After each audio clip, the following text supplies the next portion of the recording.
What if the next big hit to the American middle class doesn't start on Wall Street, but at the gas pump? Right now, oil prices are surging again, and gas prices in the United States have already jumped back above $4 a gallon. And when fuel goes up, it doesn't stop with your car. It hits groceries, shipping, bills, and nearly every family budget in America. So is this just another temporary spike? Or the beginning of a new squeeze on the middle class? What if I told you the next big hit to the American middle class might not start with a stock market crash, not with a housing collapse, and not even with a bank failure? What if it starts at the gas pump?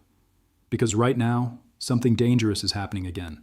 Oil prices are surging, gas prices are climbing, and millions of Americans are about to be reminded of a brutal truth. When energy spikes, almost everything gets more expensive. Not just gasoline, food, shipping, flights, delivery, utilities, small business costs, and eventually, your monthly budget. And this is not just another headline. In the latest update, U.S. crude settled at $111.54 a barrel, while Brent crude closed at $109.03 after traders reacted to fears of prolonged supply disruption in the Middle East. Reuters said it was one of the biggest daily jumps in years, with U.S. crude posting its largest absolute one-day increase since 2020. At the same time, the national average price for regular gas in the United States jumped above $4 a gallon, according to AP, the first time Americans have seen that level since 2022. That is more than $1 higher than before the war began on February 28th. So today, we're breaking down what this oil shock means, why it matters so much for the middle class, what's different this time, and why the next few weeks could determine whether this becomes a short-term scare or the start of a much bigger affordability crisis. And stay to the end, because I'm also going to show you the one thing most people are missing. This is not just about oil, it's about a chain reaction through the entire American economy. Let's start with the latest update. Over the past days, the oil market has been getting hit by a wave of panic over disruptions connected to the conflict involving Iran and the broader Middle East supply network. One reason this matters so much is the Strait of Hormuz, the narrow passage through which roughly one-fifth of the world's oil and liquefied natural gas normally moves. Reuters and AP both report that fears around the reopening timeline of Hormuz have become central to the market's reaction. Reuters reported that on April 2nd, U.S. West Texas Intermediate crude settled up 11.41% at $111.54, while Brent jumped 7.78% to $109.03. Traders were worried that supply disruptions could last longer than expected, especially because there was still no clear path for a full normalization of traffic through Hormuz. Just one day earlier, Reuters had also reported a dramatic swing in the other direction after comments suggesting the conflict might end sooner than feared. Brent settled at $101.16 and WTI at $100.12 on April 1st after remarks that the U.S. could be out of the war pretty quickly. That tells you how unstable this market is right now. Oil is not moving on slow fundamentals, it's moving on fear, geopolitics, and headlines. That volatility matters because when oil markets start whipping around like this, consumers usually don't get relief first. They get uncertainty first. And uncertainty tends to show up fast at the pump. Here's the real problem. When oil spikes, wealthy people complain. When oil spikes, the middle class gets squeezed. That's because energy is not some optional luxury line item. It is built into almost every layer of normal American life. Think about it. You drive to work. Your kids ride in a school bus. Groceries are shipped in diesel trucks. Packages arrive through fuel-dependent logistics networks. Airlines raise fares. Businesses see delivery costs rise. Construction gets more expensive. Farms face higher operating costs.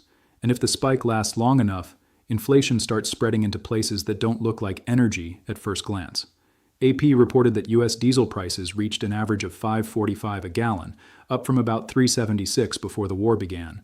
And diesel is the fuel that powers the machines that move the U.S. economy: trucks, freight, farm equipment, and more.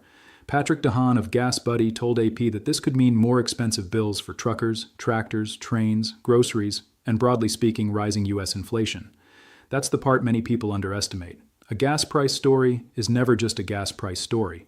It becomes a grocery story, a rent story, a shipping story, a small business story, a family stress story.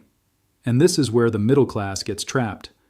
Because middle-income households usually don't have the cushion to absorb repeated price shocks forever. They may still be earning, they may still be working, but they're already dealing with insurance costs, housing costs, debt payments, food costs, and now possibly another energy shock layered on top.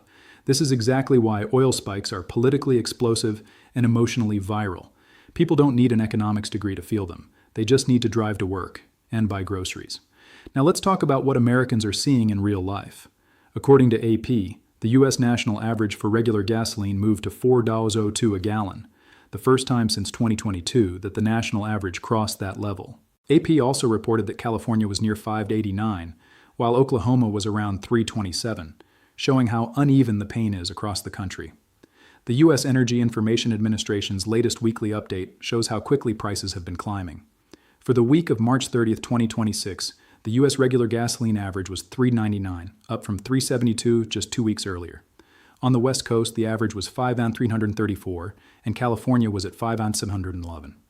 U.S. on-highway diesel was $5.401, with California above $7.20. Those numbers matter because price spikes don't hit all states equally. A viewer in Texas may feel pressure. A viewer in California may feel panic. A trucking company in the Midwest may already be recalculating margins. A suburban family with 2 commuting parents may start cutting restaurant spending, subscriptions, clothing purchases, or even weekend travel. And AP included exactly that kind of middle-class reaction. One driver said she had already cut streaming services, changed where she shops for fruits and vegetables, and stopped buying clothes and sneakers for herself because she had to maintain the household first. That's the oil shock translated into normal American life. That is why stories like this get clicks, shares, and watch time. Because it's not abstract, it's personal. If this were happening in a strong, low-stress economy, Americans might absorb it better. But that's not the backdrop right now. AP reported that consumer prices in February were already up 2.4% year over year, with core inflation at 2.5%, both still above the Federal Reserve's 2% target. Grocery prices rose 0.4% in February, and clothing costs jumped 1.3% in that single month, with tariffs seen as one factor. And then came the energy shock. According to AP, economist Laura Rosner Warburton warned that fuel prices were on track to soar 20% in a month, and estimated that monthly inflation could rise as much as 0.9%, which would be the highest in 4 years. That is a major warning sign, because if inflation reaccelerates while growth is already looking weaker, the Federal Reserve gets stuck in the worst possible situation. It can't easily cut rates to support growth if inflation is still hot. But leaving rates higher for longer also hurts borrowers, businesses, and consumers. And AP reported another troubling piece of data. Employers cut 92,000 jobs in February, and the unemployment rate ticked up to 4.4%. So imagine the combination: higher fuel costs, sticky inflation, pressure on jobs, higher for longer interest rates, and a middle class already stretched by years of affordability stress. That's why this topic is so powerful right now. It's not just an oil story. It sits right at the intersection of inflation anxiety, recession fear, and everyday household survival. Now here's the second punch. Even before this oil spike, households were already under pressure from tariffs and higher goods prices. CNBC, citing the Yale Budget Lab, reported that under the current tariff regime, the average household will pay an extra $570 in 2026 because of tariffs. It also reported that lower-income households are hit harder relative to income, with the bottom 10% facing an estimated $315 annual cost, equal to about 0.8% of after-tax income, while the top 10% face about $1,325, but that is only around 0.3% of their after-tax income. That means many families were already being squeezed before gas went back above $4. This is what makes today's oil story dangerous. Oil by itself hurts. Tariffs by themselves hurt. Persistent inflation by itself hurts. But when they pile up together, the middle class feels like the economy is attacking from every direction at once. One bill rises at the pump. Another bill rises at the grocery store. Another shows up in shipping, repairs, clothes, electronics, or auto costs. And suddenly families don't feel broke because of one catastrophic event. They feel broke because of 20 smaller blows, all happening at the same time. That's exactly how middle-class confidence gets destroyed. Not always through collapse, sometimes through erosion. A lot of people are asking whether this is just another 2022-style panic that will fade, or the start of something deeper. There are reasons to think the current spike might cool if the geopolitical situation stabilizes. The Energy Information Administration's latest short-term energy outlook still forecasts that after the near-term surge, Brent Crude could remain above $95 over the next 2 months, then fall below $80 in the third quarter of 2026 and move towards $70 by year-end. The broader 2026 average forecast is $79 for Brent and $3.34 for retail gasoline. That's the calming argument. Today's shock may be dramatic but not permanent. But there's also the darker scenario. Reuters reported that some market analysts see Brent averaging $95 in a base case and potentially $130 in a bull case later in the year, while JPMorgan warned prices could rise to $120 to $130 in the near term, and even above $150 if the Strait of Hormuz stays closed into mid-May. AP reported something similar from Wood Mackenzie, which warned that oil could surge to $150 a barrel in coming weeks if shipments don't resume. So the truth is this: nobody knows yet whether this becomes a short shock or a sustained squeeze. And that uncertainty is exactly why this story is so explosive for a viral video. Because viewers are not just watching numbers, they are trying to answer one emotional question: how bad is this going to get for me? If oil stays elevated for a few more weeks, you start getting ripple effects. First, gasoline stays expensive or rises further. AP reported that analysts believe U.S. gasoline could climb toward $4.50 a gallon on average, or even approach the old $5 record if Hormuz stays blocked long enough. Second, diesel costs keep pressuring freight and logistics. That means more expensive distribution for food, retail, and industrial goods. Third, businesses start deciding whether to eat the cost or pass it to consumers. AP interviewed business owners already worried about imported goods, fuel bills, and rising supplier costs. Fourth, consumer confidence takes a hit. Reuters explicitly noted that traders and analysts were watching the political and economic risk tied to U.S. gasoline prices and consumer sentiment. And fifth, markets start repricing the whole economy. If high oil means stickier inflation, then expectations for lower rates get pushed back. That affects mortgages, autos, credit, hiring, stocks, and spending decisions. That's the chain reaction: oil, gas, freight, groceries, inflation, rates, spending, growth. That's why this story matters so much more than a simple "oil is up" headline. Here's the deeper point: the middle class rarely gets wiped out in one single dramatic moment. It gets weakened by recurring waves of instability. A jump in housing, a jump in food, a jump in insurance, a jump in borrowing costs, a jump in gas, and then another one before households have time to recover from the last one. That's why this moment feels so emotional. For many Americans, it's not just about whether gas is $3.20 or $4.20. It's about what that number represents. It represents lost breathing room. It represents giving up little things first, then bigger things later.